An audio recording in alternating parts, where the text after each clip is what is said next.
News Talk 640 WFNC. Let's not let the Godfather go too long here. Saying this is a man's world. And the reason we're saying that is because in studio right now, we have men of purpose in the studio. And we're going to have us a great conversation here. It all stemmed from a conversation that Kenny Hitman McLean had with Glen Oaks the other day at a coffee shop. And then all of a sudden here, it was just yesterday. I think they bumped into each other. Yes. So Glenn is over in the studio. Put your hand up in the air and let me know you're out there, Glenn. So yeah. All right. We don't have a camera or microphone on him. All right. But that's okay. We have but five. We don't reckon. We're not gonna mess with five because five sounds a mess. But that's right. But if Glenn wants to say something, he can jump over there on the other mic. All right. Now we have Nubian. Nubian, you're no strangers to the studio because you were in here the other day. That's correct. And who were you here with? Was that? I was here with Mrs. G from Greater Life of Fayetteville. Yes, and I'm going to get her in here again this week because she's got something coming up. She does. You know, and we're going to try to get her in here this Friday. She hasn't picked the time yet, so we'll see. Maybe you can enlighten us on what she has coming up. Yes, my cousin will enlighten us on that. Yes, she's doing to prevent the violence. Bring that microphone in front of you. Remember, this radio. Okay. Okay. There we go. Okay. There we go. My chair. Okay. So yes, she's doing a Prevent the Violence dinner part 2. We was there at the first series where she had a big dinner for all the families who lost their loved ones to gun violence, particular kids. And I tell you, there wasn't a dry eye in the room with some of the testimonies on how the parents and the loved ones of those kids who died to gun violence were affected. Well, you know, and you look back behind me here, there's one of them. Zion. Zion Gibbs, we spoke about that the last time. Sure we did. And was there. Yeah, and her Myra Gibbs comes to the community. She was at the Dogwood Festival, and Fawn Doherty, losing Genesis. I've done all the stories on these things over the course of my time, some 34 years on television and 50 years on radio. I've talked with all these folks in the community, and many of them, like Fawn and Myra, become family to me. And it's hard to separate the emotion of doing these stories as a journalist and it not impact you individually. That's right. So I've done an awful lot of crying myself after doing these stories and going away and knowing the impact of this loss. Now, Anubi, talk about the Men of Purpose and who you are and what this is all about. So as we spoke about last time, Men of Purpose is that group of men that's going to stand in the gap. Far too long have men, especially in minority communities, we talked about it last time, in black communities, have depended on someone else to do our job for us. Someone to stand for our women, someone to parent our children, someone to just show a little boy what it's like to be a man and how to be a man as he's growing up. And we're going to show up for these ladies for events like Stop the Violence. We're going to show up for these kids at their baseball games, at their graduations. We're going to show up in the community to let people know that we do care about our community as black men. And not only do we care about it, we're going to do something about the state that it's in. Well, you're putting your actions where your mouth is. Absolutely. It's easy to talk about that, and that's happened for many years. Mm-hmm. So what spawned the fact that you said we got to do something, we got to organize? Well, it all came to one day my cousin was out working, protecting and taking care of his family like he does. One day in October, I believe it was. Mm-hmm. And he was called and something moved him. That's something, is the spirit. And it said, hey, this is what's needed and this is where it's needed. This is how it's needed. And I know you don't have the vision now, but I'm going to unfold it to you as you get going. So he got his hands busy and he started calling people like his son, our brothers, his cousin, people who he knew was going to get in the trenches with him, roll up our sleeves. And before we knew it, we were surrounded by 200 other men who felt the same way. You know, this sounds a lot like 100 Black Men. Yes, sir. The organization's been around forever, and but there has to be new variations of some of these things based on the times now.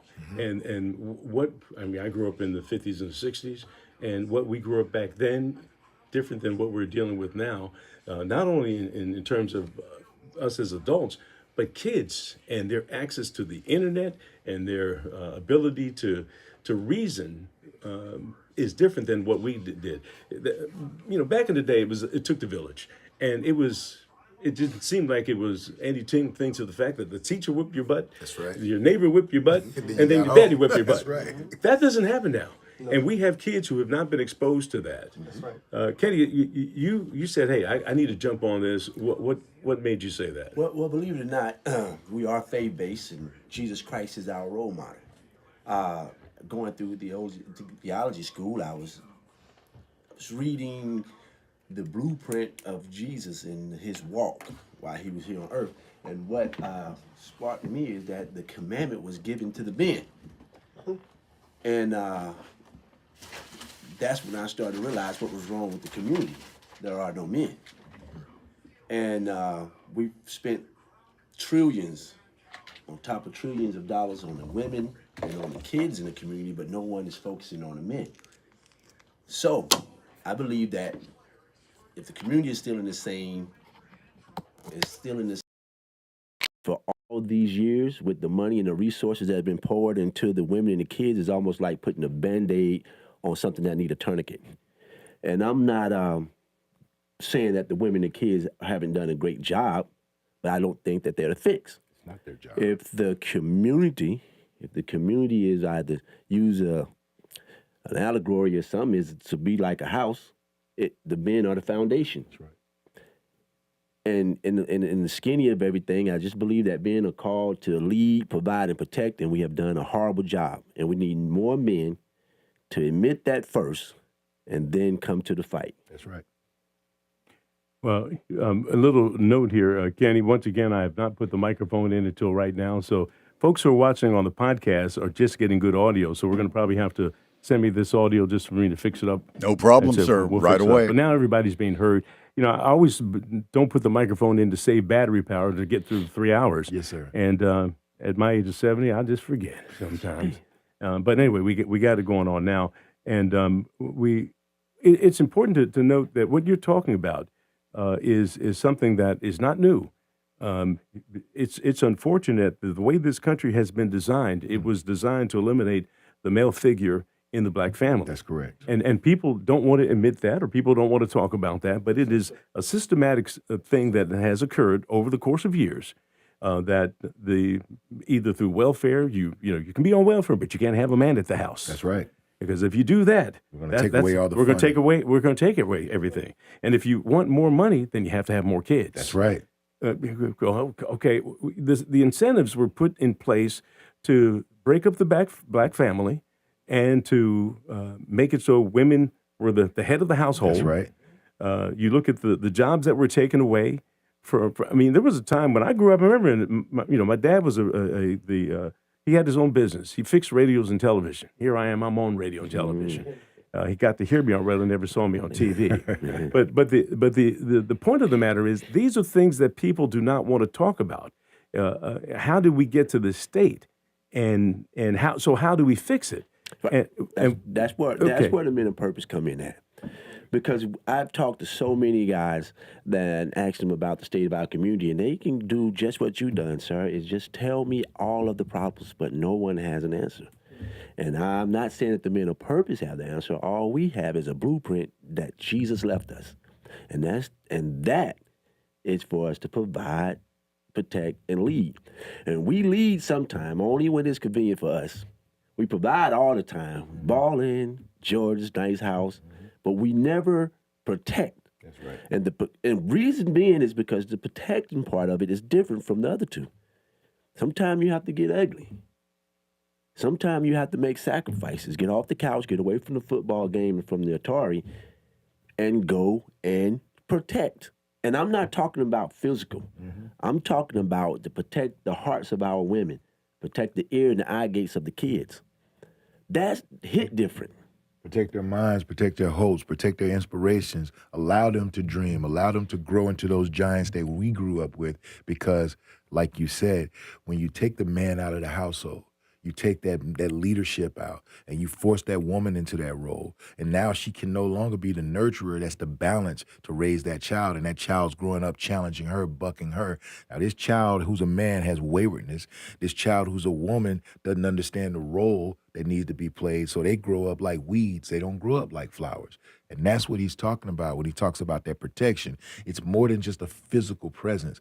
It's a presence, period. Well, and and in the course of talking about presence, there are mentors and there are role models, and there are different things. Michael Jordan is a role model. I've never met Michael Jordan. I'd like to play golf with him, but I've never met him. What's the possibilities of me running into him or the Chris Browns or well, I do know J. Cole, but I mean, those folks are people that you know of, but you can't put your hands on them. Mm-hmm. Mentors are people that you can put your hands on.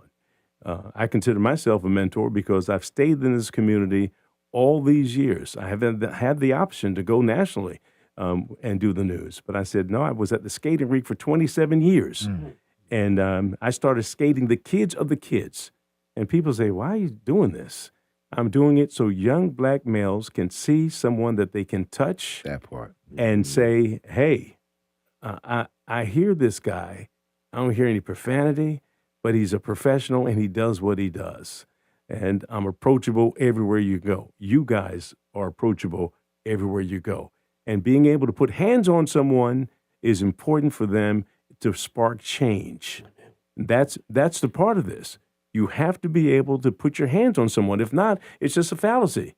Right. And it's unfortunate for us that, and no knock on rap music and all that type stuff, but that culture right there is a facade. He talks about that all the time. Well, then talk about it. I'm not going to steal your thunder. Talk about that.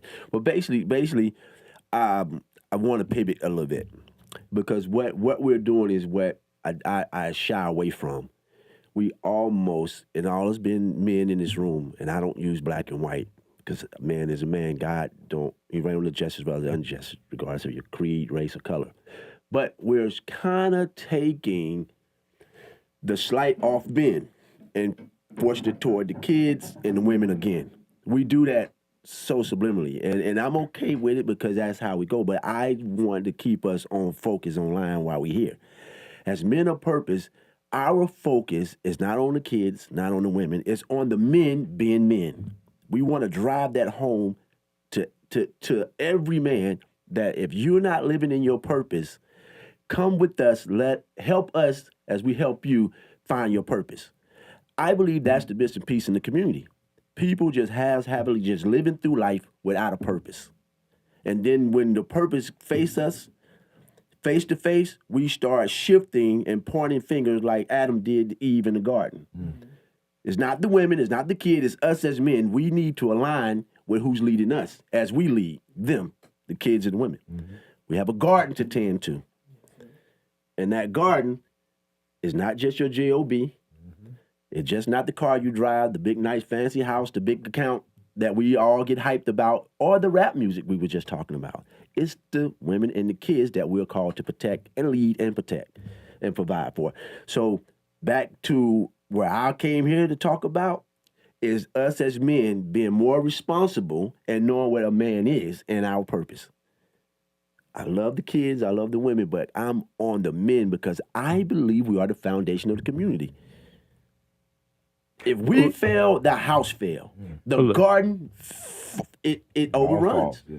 Well, unfortunately, this is a conversation that we can have for 3 hours. Amen. And that's the truth of it. That's the reality. And the problem with it is nobody wants to talk about it. That's why we're even having a conversation. And my time has run out to talk with you guys about this. Appreciate the platform. But there's an event coming up, and I'm going to try to get Georgiana in here to talk about the event that's coming up. Are you guys directly involved with that? With her event? No. Are you going to show up for it? We're very supportive of it. Okay. All right. Well, We'll look, be there. All right. That's a different conversation, but this is not the last time we're going to have you in studio. Glenn, you want to say something? Let Glenn get in here, and then we're going to call. Just get over there and just talk, because it was your conversation with Kenny that sparked this. Roll over there a little bit and get on camera. Just roll right in there. This is a high-tech studio we got here. Keep rolling over a little bit more because you're blocked by the microphone. We're going to see. Glenn, give us the closing words here. Why is this important? Well, first of all, I want to thank God for the opportunity to be here and the door that He's opened for us to be able to be here. Men of Purpose. Well, let me tell you about the experiences of Men of Purpose right now, what we're experiencing. I want to be able to see you. Go ahead. We are experiencing young No, men. stay over that way. Yeah, there you go. Yeah, We're yeah. experiencing young men from the ages of 15 and up attending our meetings now because their mothers, either they're working or they just want somebody to babysit the kids, whatever the reason that is. They're seeing men coming together and talking positive about our dreams, our goals, and then sparking them and encouraging them to do different than what they're seeing. This system is not designed for us to succeed. You all agree? So men of purpose right now are actually role modeling and showing these young guys that we can come together without talking foolishness, without arguing and fighting and cutting up, but we can show them a positive view of what a man is supposed to be. I grew up in the hood, you know. My mom was separated, you know, from my father, divorced or whatever. So I was on my own for a long time. But the respect that you talked about earlier is very important. We're trying to teach our young men how to respect one another, how to respect the community, how to respect themselves. So we want to make a change. We want to show them change. And change doesn't just come by words, it comes by action. Love is an action word. And we want to show men, without the funny word, that we can love one another and without an agenda, but there's genuine love one another and show them that you can do better in this community. We were down at the library on yesterday, cleaning up down there, picking up cigarette butts, whatever. And some of the guys that hang out down there joined us and put shirts on. That's what we want. We want to show them there's a purpose for them. We got Kirk Javier standing in the door. It's his term up here. He's smiling the whole time. Standing, he's my ranger buddy there. But look, this is a great conversation. As I mentioned, we could talk about this for 3 hours. Yes, sir. It's an ongoing conversation. Well, look, we'll have you back as you have other functions and things that are coming. Kenny, we appreciate your testimony about what is important on how you got together and said this has to happen. And we can debate, is it about kids or men or whatever it might be, but it is about making sure we make a change. And so how do we start? We start by having this conversation. Yes, sir. All right, look, we appreciate you guys. We'll make it a point to have you back in here to see what other things you have going on to encourage that conversation. Thank you so much, Gil. All right, you're listening to News Talk 640 WFNC. Del Hair Plumbing. Fast, friendly, reliable. Flush your troubles away. Del Hair Plumbing. Clogged drains. Call Del Hair Plumbing. Serving Fayetteville and surrounding areas.